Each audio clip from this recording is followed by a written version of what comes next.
What does it mean to you when you say be true to yourself? That's that is a great question.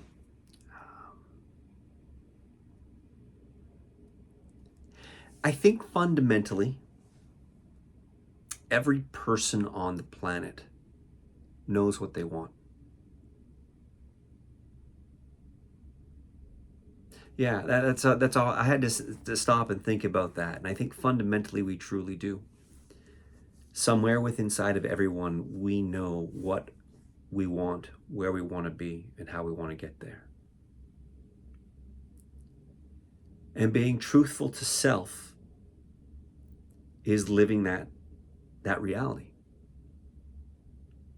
following what you want to do. Now, I've got to put a caveat on that because we live in shared space. I can do whatever I want inside the confines of my home, inside the confines of a closed room, or maybe even outside in a park if I'm the only one there. But when we get it out into public or we're sharing a space with somebody else, that truth of what we want to do needs to be mitigated with respect to the other person. Because if we're not respecting the other people around us, then we're just being, pardon the crudeness of this, we're just being an ass. And that's not polite. It's not fair to the other person. So, with that single caveat, that when we're sharing space or interacting with others, we need to consider them in the process. With that being the only caveat, then I feel it's important for humans to live out what they believe to be the truth for themselves. An example of that, and I'll bring this back to the arts. I've heard this unfortunate story so many times. Talking to an artist, be it any artist. I've heard it from so many different artists that they knew they wanted to be a fill in the blank writer, painter, actor, musician, artist. They want to be an artist. But because artists typically don't make a lot of money and there's typically not a lot of stability in the arts, their parents or their elders told them that they shouldn't become an artist. And as a result, they don't. And they succumb to the suggestions of the people around them. You're really smart, go be an accountant. You're really good with people, why don't you go become a counselor? Whatever it might be. And 50 years later, that counselor, that accountant, that whatever they did because mom and dad or elder said, go do, you're good at it. They wake up one morning and they're like, I hate this world. I hate this life. What am I doing? And I've heard that story time and time again for many people. And for the people who have had that conversation with me and are the accountant or the counselor or the thing that they were told they should be, every single one of them has shared regret and a sadness for missing out on something they wish they had have done, but couldn't do because they were pursuing the other life that they were told they should.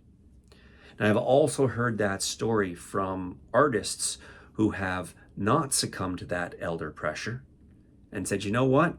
I know that I want to be an artist and I'm going to fight tooth and nail to be that artist. And some of these people I've talked to are very successful, and some of those people are very unsuccessful in terms of the ability to survive, and they've got 5 jobs and they're barely paying their rent. But every single one of those people that I speak to who has held true to their desire to be an artist has no regret. And no matter how difficult life is for them, they are able to accept it with a smile because they're living out a life honestly on their terms. The ability to live life honestly on your own terms, or to be true to yourself, is a freedom. It is a ownership and a knowledge of who we are.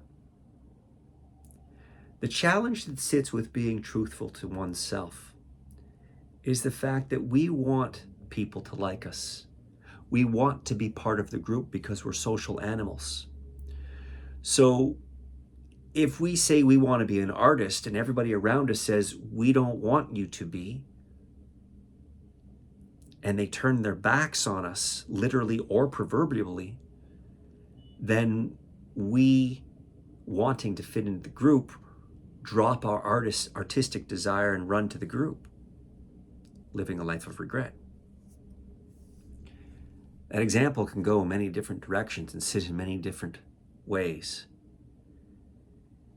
And the end result, from my perspective, is that we need to fight against that urge to satisfy others so that we can satisfy ourselves. Because the only person that we get to live with in the end of everything, day in and day out, is ourself. First person we need to like, that's us. If we don't like ourselves, then how do we live day in and day out? This, of course, relates back to acting, and a common trap that I see so many actors, and I'm including myself in this because I know I've done it. We get a breakdown that outlines what a character should be. And I've heard it asked. I've asked it myself when I was younger. The first question we ask is, what does casting want to see? And we try to fulfill our assumption of what somebody else might think should be performed in that role.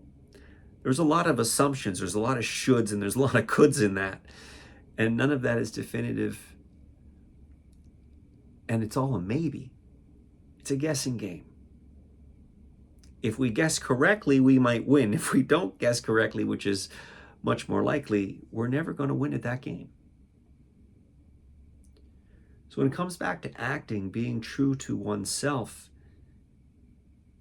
is really about the vulnerability of opening ourselves up to what ourselves in the given circumstances of story and simply being, which is the truth of life, ironically enough, in my opinion, that if we are truthful to ourselves, it is the ability in all circumstances, to be vulnerable enough and accepting enough that somebody, most likely more than a somebody, will say, I don't like you. And being okay with that. Because when you're truthful to yourself, you don't have to be liked by everybody. You only have to be liked by yourself. And the fun part about that is if you like or love yourself, then it will draw other people to you who will stand behind your truth. Because sadly, many people are not able to be truthful to self. So what does it mean when I'm saying be truthful to yourself? To be able to reflect back and look at our wants and desires.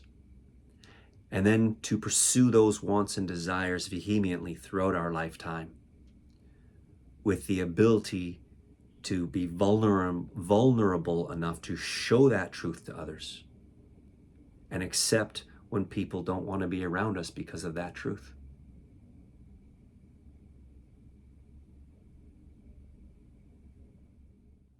Hey everyone, Geoff Mays here. Thanks for watching Thoughts from the Green Room and this latest episode on being true to yourself.